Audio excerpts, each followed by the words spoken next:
So before I get into it, I just want to set a little context for what this fitness wrap actually is. This isn't a highlight reel. It's not a before after. And it's definitely not a perfect year story. This, I feel, is more of a look back at what actually stuck. In between the bad days, low motivation, anxiety, noise, and real life constantly interrupting plans. Because if you trained all year and still felt confused at times, or annoyed, or like your body or size occupied way too much space in your head, girl, you're not alone. That was very much my year as well. What 25 really taught me is that fitness is not about doing more or pushing harder all the time. Instead, it's about what you're able to repeat, return to, and sustain when things aren't really ideal. So instead of listing achievements, I've tried to package my year into lessons. Things that worked, things that corrected me, and things I'm carrying forward, in the hope that it helps you think through your own fitness year a little more clearly. So usually when I do my year-end review for like multiple categories of life, I do it in like a very set format of 10 wins, 10 learnings, 3 game changers, things I forgot, etc, etc. I'll put like a template in the description. This works really well if you're doing this evaluation only for yourself. But if you want to actually make meaning out of this whole listicle versions of anyone's life, it'll be a good idea to probably bucket them into lessons, which I have tried to do. And I hope they serve you well. Lesson number 1, aesthetics are not shallow. One of the biggest realizations I've had, especially this year, is how motivated I am by tangible results and aesthetics. I work out to look better than I did yesterday. Period. Strength, resilience, mental health, mobility, all of that matters, but for me, they've always been collateral benefits. The truth is that the way I look physically occupies a ridiculous amount of space in my mind, and I constantly overthink about what is it that I can do so that I can look my career best version all the time. Sometime earlier this year, it really occurred to me that if this is so important to you, instead of actually just fighting this urge, you rather just accept the fact that this is the reality, that you are very appearance oriented, and maybe make it like your principal goal and then become better friends with it, so that probably you can just come together and work better to be like the best version of yourself. And once I accepted that honestly, everything became clearer. I trained and ate more intentionally for aesthetics. I dressed better. Not expensive, just more intentional. And I could see the difference. I end this year looking and feeling better than last year. And for me, that's tangible proof that honesty with myself actually worked. This became so much clearer when I actually jotted down my wins of this year. A significant number of these had like a direct correlation to the way I had clarity about how tangible appearance makes all the difference to me. I actually got rid of my love handles after like struggling with it for years.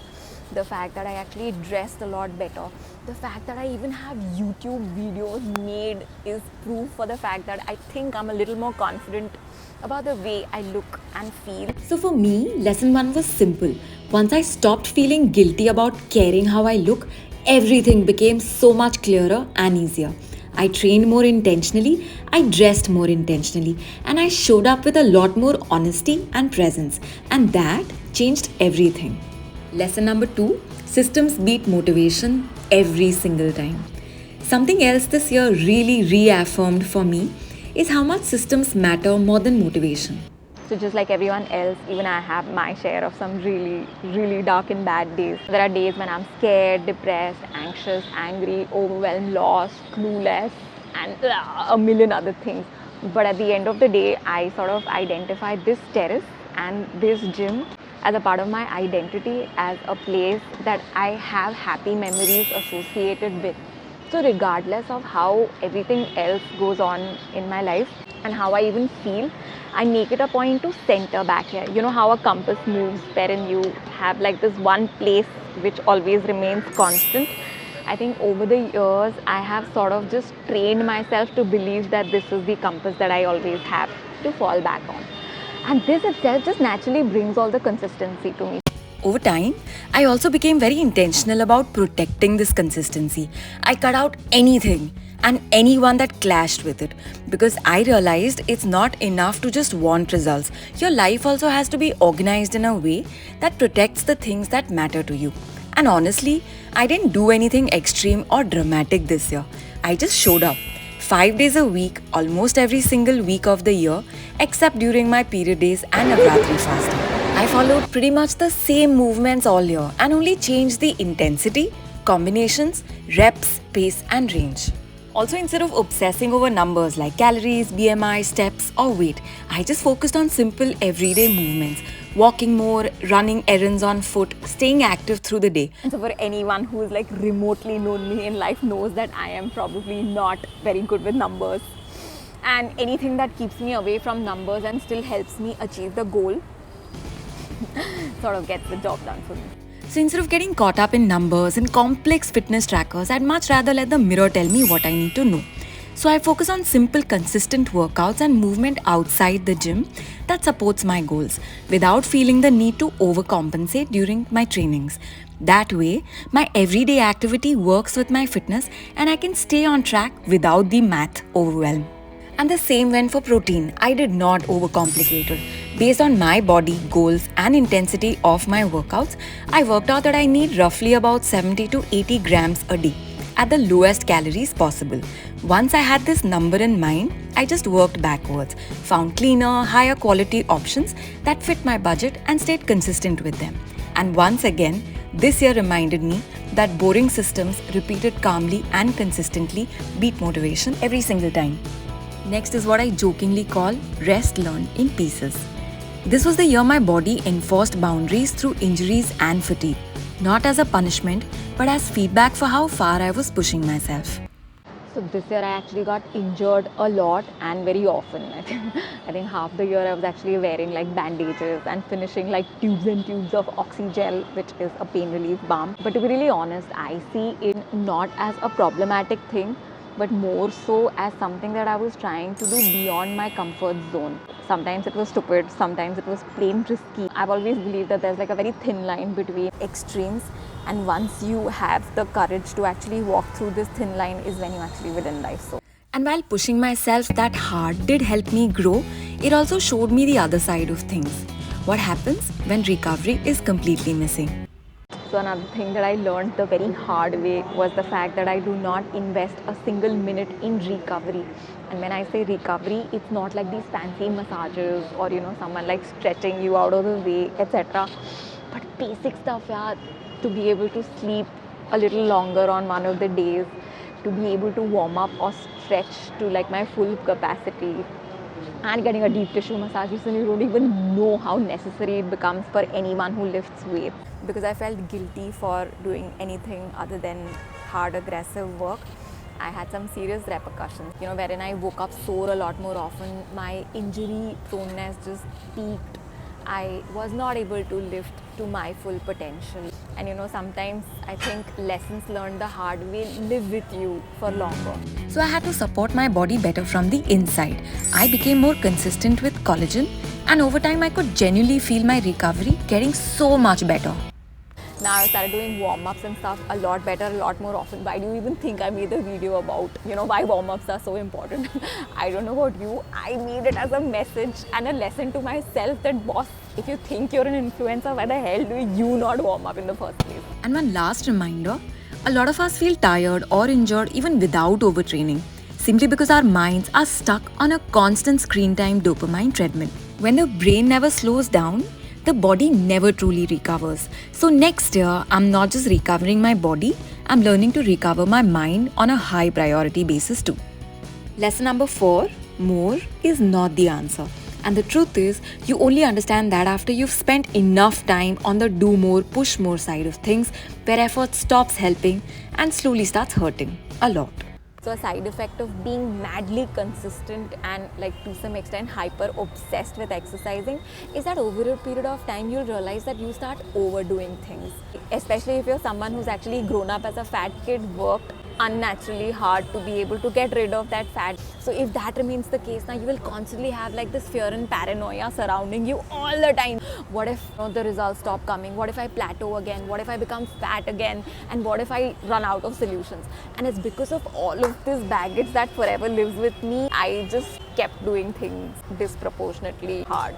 And instead of it getting things better for me, the volume junk just made me a lot more tired, fatigued, sore, injury prone, etc. etc. And I think a lot of this doesn't just come from fitness, it comes from insecurity. All of us have it. Men, women, people who grew up overweight, people who got mocked for their bodies or appearance, people who still carry those memories around in their head. No matter how many body positivity campaigns get marketed to us, nothing suddenly switches off inside. The paranoia doesn't just vanish because someone on the internet told you to love yourself. And honestly, I don't even think paranoia is always a bad thing. A little bit of it keeps you alert. It keeps you accountable. It keeps you disciplined enough to do hard things even when life feels like an absolute train wreck. But this year also taught me that paranoia needs boundaries, because if you do not measure your more, you end up doing more harm along the way to your joints, to your sleep, your hormones, your mind. And instead of chasing newer workouts or trendier fixes or fancier solutions, I realized I do not always need more. What I do need is to get smarter and more creative with what I already do. The same movements, but with better intention, better range, better control, and even better recovery. So, lesson 4 for me was this: effort is powerful, but wisdom is stronger. Lesson number 5, I learned that I have to romanticize myself enough to keep choosing hard things, not in a dreamy or cinematic way, but in a way that makes discipline feel worth showing up for, even when easier options exist. At the cost of sounding extremely narcissistic, I must admit that look, I know that the world will not stop if I do not work out, or if I gain some weight, or if I do not diet, or I do not show up at the gym, or my clothes do not fit me. Like literally nothing catastrophic will happen. But at the end of the day, all these things collectively become like the existential reason for me to just get out of the bed.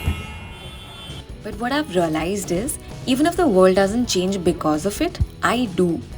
Showing up, doing hard things, looking and feeling good while I do them, it keeps me rooted in my own life.